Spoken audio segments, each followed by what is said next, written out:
Welcome to the Patient Advocate Match YouTube channel. My name is Pam Dunwall, founder of Patient Advocate Match, and we have a directory of services to provide you with all the necessary professions and services that we can to provide assistance for families as well as our aging population. So today's going to be one of the videos where it's called a 3-question video, and I'm going to go ahead and I'm going to answer 3 very common questions that we get asked regarding today's subject is regarding nursing homes.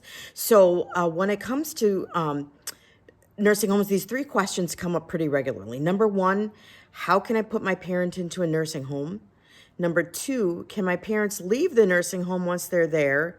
And question 3, what if my parent won't go to the nursing home? So we're going to go ahead today and we're going to address those 3 questions. So thanks for tuning in. So let's get started. So question number 1, how can I put my parent in a nursing home? Well, this gets a little complicated because people that are still considered competent to make their own healthcare decisions, they have the right to make the wrong decisions. So we cannot force anyone to go to the nursing home. They have to agree.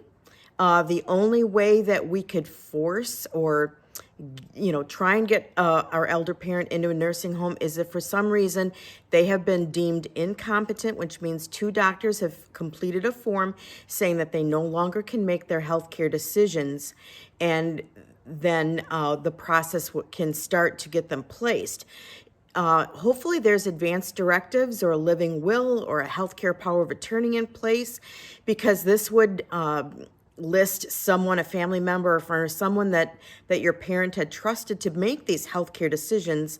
And if that's activated by the 2 doctors saying that they can no longer make their healthcare decisions, then the decision becomes the person that's first listed in their advance directive. If there's no advance directive, it gets a little complicated, because then you're going to have to possibly look at a chapter placement where the court gets involved and the patient or your parent would be placed under protective services, and then the court will appoint a guardian and things like that. So that gets a little bit more complicated.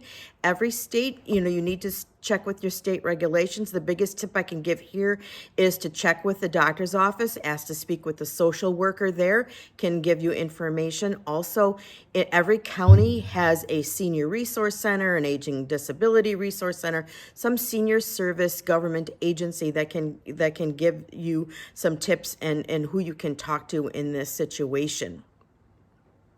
So hopefully that answers the first question.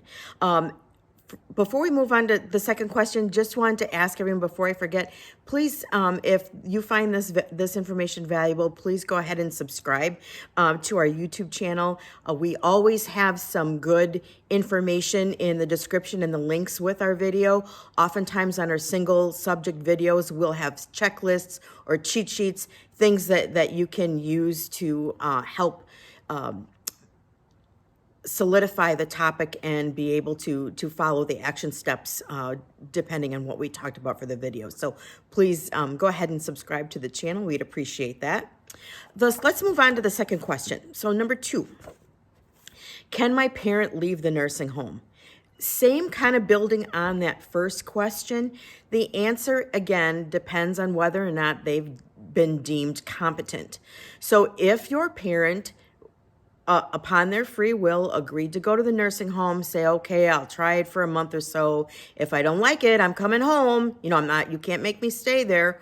Well, that's true. If they again are deemed to be competent to make their own healthcare decisions, they can leave and check themselves out and leave whenever they want. So yes, that can be an issue if you truly feel that they need, to be in that level of care. They do have the right to leave and check themselves out.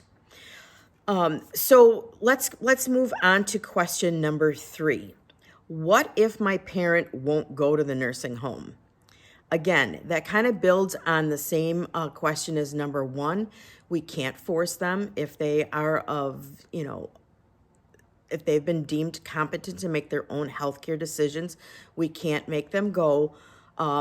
And so that is very similar to question number one. Let me see if we can give you some tips though. One of the options you can do is you can, if you look through our directory of services, or look for a patient advocate, someone that you hire that comes alongside you, helps put these plans in place, helps work through these type of situations to try and bring a solution that is equitable to everyone involved. Oftentimes, one of the things we have to remember is our aging parents. I mean, they have been independent their whole lives. I mean, you're their child. They raised you. They don't feel that you have the right to make these decisions based on their behalf, because they're still your parent and they still want to be in control. It's very hard for our seniors and our elders, after all these years and all the things that they've gone through, to come to a point in their life where they're like the vulnerable child again, where people feel that they're not able to remain independent. This is a very delicate situation and needs to be handled with a little bit of finesse. Otherwise, you're going to, create a lot of distrust. It's just going to have a lot of conflict.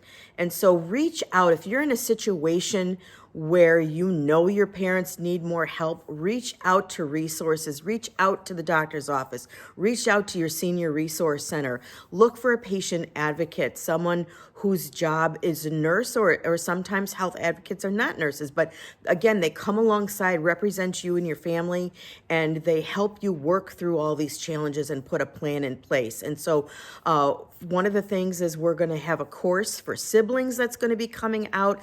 This is going to be a great opportunity to look at how a team of siblings can come together to take care of their parents. Often that's a big challenging scenario as well. One last thing before we go is make sure that you get on our mailing list so that you can get informed when our videos are coming out, blog. We have material that we share just specifically to our VIP, so to speak, our patient advocate members. And so, jump on the email list, be a part of that. The link is always in the description of all of our videos. And for doing that, we do have a checklist for you, and that's going to be the 11 signs that your elder parents may need help in the home. So just for jumping on our email list, we're going to give you that checklist to get you started. And just want to say thanks for watching, and thanks for stopping by and spending some time with us. One last thing, please feel free to leave comments. We would love to know your top 3 questions or top 3 challenges when it comes to caring for your aging parent, or questions that you may have about how to care, or how to help, or what support you need in caring for your aging parents. And we'd love to go ahead and get those questions answered for you, and we'll do a video for you. So again, thanks for stopping by, and please consider subscribing. Have a great day. Bye.